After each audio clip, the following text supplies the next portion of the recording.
One of the most important skills in English conversation is choosing the right words to sound strong and confident. Because using the same simple words all the time can make your communication feel flat, and it helps you sound more confident, natural, and clear when speaking. Our mission today is to help you upgrade 6 basic words you use every day using simple, natural English you can use in real life. You'll learn this through a real conversation between Emma and me with natural examples, emotions, and everyday expressions of why these words truly matter. Hello, everyone, and welcome back to Speaking First English. I'm Emma, and I'm here with Daniel. Hello, Emma. I'm excited for this one. This topic is about leveling up our language, right? So, Emma, let's jump straight into it. What is one basic English word that you notice learners use too much, which actually weakens what they are trying to say? Oh, that's an easy answer, Daniel. It is the word very. I hear it everywhere. Very tired, very hungry, very happy. It's the ultimate example of a weak intensifier. I agree. It feels lazy. When I use very, I feel like I am being vague. To be vague means that the meaning is not clear or precise. It doesn't tell the listener anything new about your feeling. Exactly. It's like a linguistic placeholder. It adds size, but not color. Think about the feeling. If you say, I was very hungry, that's fine. It communicates the basic idea. But if you say, I was starving, I immediately feel your desperation. I understand the urgency of the feeling you are communicating. That switch from very to starving changes the whole emotion of the sentence. It adds a level of realism. I like that. So the goal is to use one strong word instead of 2 weak words. It saves time and adds impact. Precisely. Another classic that falls into this trap is good. Everything is always good. How was the meeting? It was good. How was the dinner? It was good. It just doesn't connect with me. It's too neutral. We need more expressive vocabulary. We lose the real feeling. We lose the emotional connection. The word good stops the conversation because there's nowhere to go next. If I say the food was good, you probably won't ask for details. But if I say the food was outstanding, you will definitely ask me about the restaurant. That's the key, Daniel. These words are conversation stoppers. They prevent the other person from engaging more deeply with your message. Let me tell you about a meeting I had yesterday, Daniel. This involves 2 weak words, I think and maybe. Oh no, the doubt double whammy. Haha. It was exactly that. I had spent hours preparing a proposal, a great idea to change our coffee schedule. I was explaining my idea to the manager, and I heard myself saying, I think we should move the break time, and maybe we can test it next week. How did the manager react to that? She just paused. I saw her face change. She looked hesitant because I was hesitant. I was signaling to her that I was not fully committed to my own suggestion. I felt nervous afterward, thinking I had wasted my planning time. That feeling of nervousness when you realize you accidentally sounded weak is awful.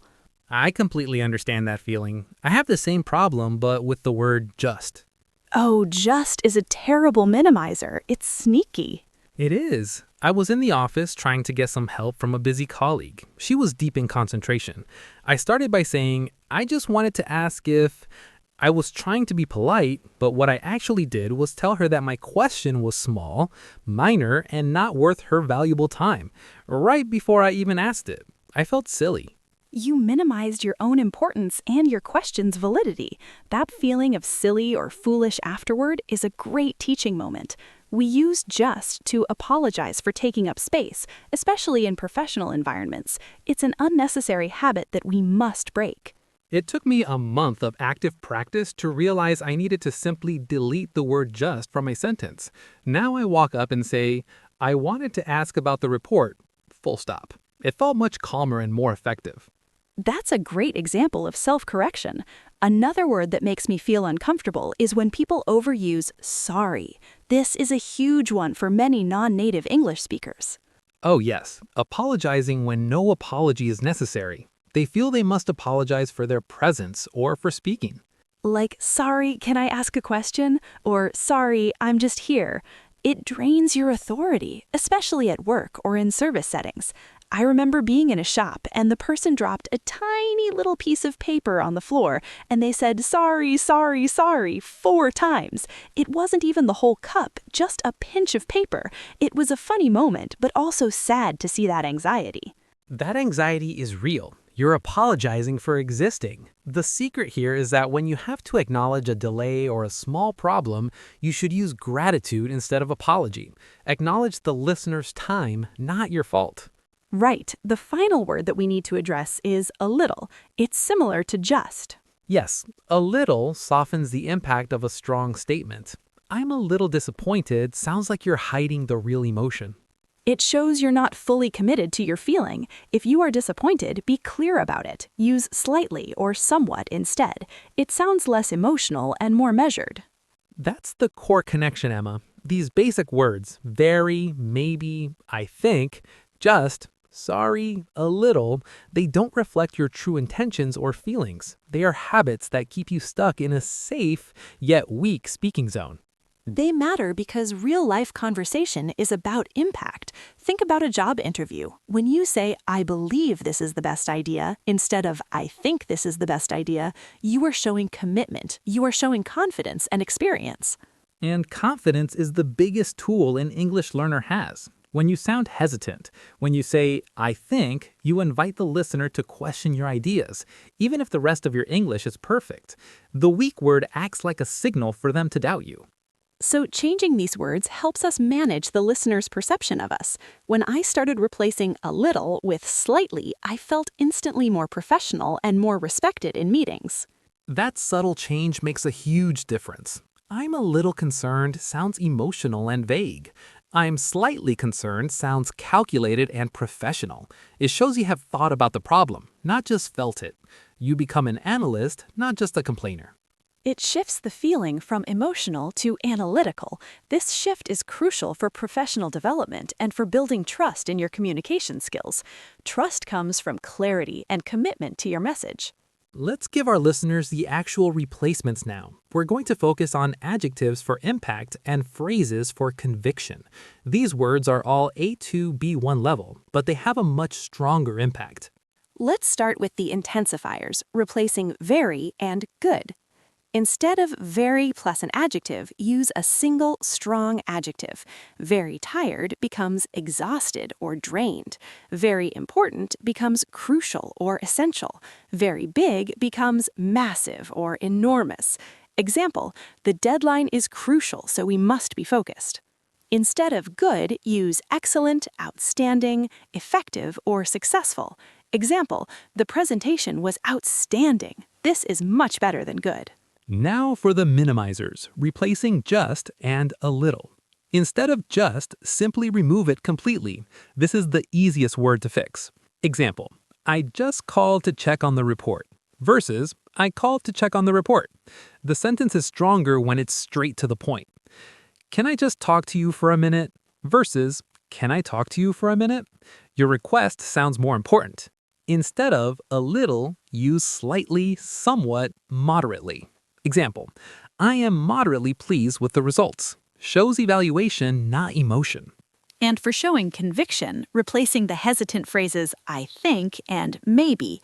Instead of "I think," use "I believe" or "in my experience." "I believe" shows commitment to your idea. "In my experience" shows that your idea is based on real knowledge and history. Example, I believe we should focus on the marketing strategy next, based on the sales numbers. Instead of maybe, use it's likely or possibly.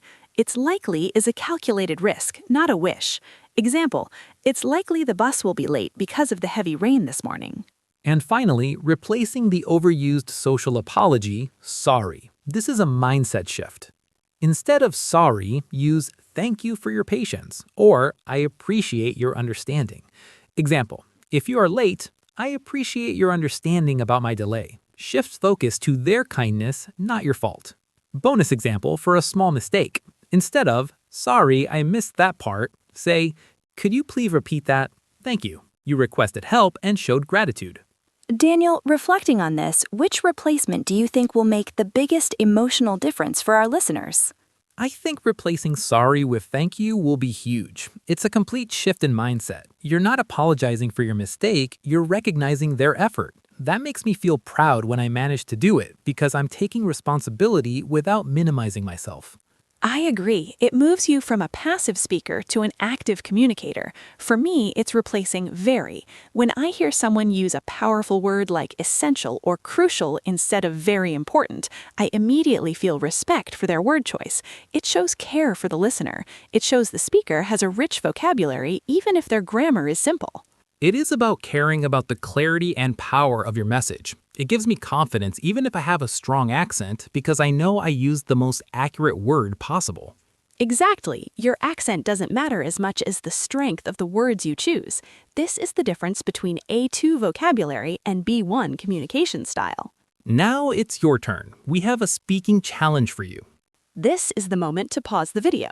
We want you to try out these new words right now. Your challenge is simple. Talk for 1 minute about a plan you have for the weekend. This plan can be small, like getting coffee or watching a film. Now it's the listener's turn. We have a speaking challenge for you. This is the moment to pause the video. We want you to try out these new words right now. Your challenge is simple. Talk for 1 minute about a plan you have for the weekend. This plan can be small, like getting coffee or watching a film. But you are not allowed to use the words very or I think. You must replace them with at least 2 of the power words we taught today: believe, critical, highly, or likely. Pause the video, start your timer, go. Write them in comments section. We will check them all. Part 7, Vocabulary List. Welcome back. Let's quickly review the vocabulary from this episode, focusing on the strong words we taught today. Vague. Simple definition, not clear or precise in meaning. Example sentence. His instructions were very vague. I didn't know what to do. Starving. Extremely hungry. Example sentence. I haven't eaten all day. I'm absolutely starving. Commitment. Being dedicated to a task or idea. Example sentence. She showed great commitment to finishing the project on time. Minimizer. A word that makes something sound smaller or less important. Example sentence. The word just acts as a minimizer in your sentence. Gratitude. The quality of being thankful. Example sentence. Show gratitude by saying thank you, not sorry. Pinch. A very small amount of something. Example sentence. I only added a tiny pinch of salt to the recipe. Slightly. A little bit, by a small degree. Example sentence. I am slightly worried about the weather today. Moderately. Neither great nor small. To a medium degree. Example sentence. The test results were moderately successful. Crucial. Extremely important. Essential. Example sentence. Rest is crucial for your health. Likely. Probably going to happen. Probable. Example sentence. It's likely that the bus will be late because of the heavy rain this morning. Exhausted. Very, very tired. Example sentence. After working all day, I felt completely exhausted. Essential. Absolutely necessary. Example sentence. Water is essential for survival. Outstanding. Extremely good. Excellent. Example sentence. The customer service was outstanding. Enormous. Very big. Huge. Example sentence. The building was enormous. It was hard to see the top. Survival. The state of continuing to live or exist. Example sentence. Finding food and water is key to survival. We hope this lesson helped you find those little power switches in your English vocabulary today. If you found this episode helpful, please hit the like button and subscribe to Speaking First English. Also, let us know your favorite power word from today in the comments. Comment with the word critical if you made it this far. We read every one. Thank you for listening. Until next time. Keep it simple, be fluent.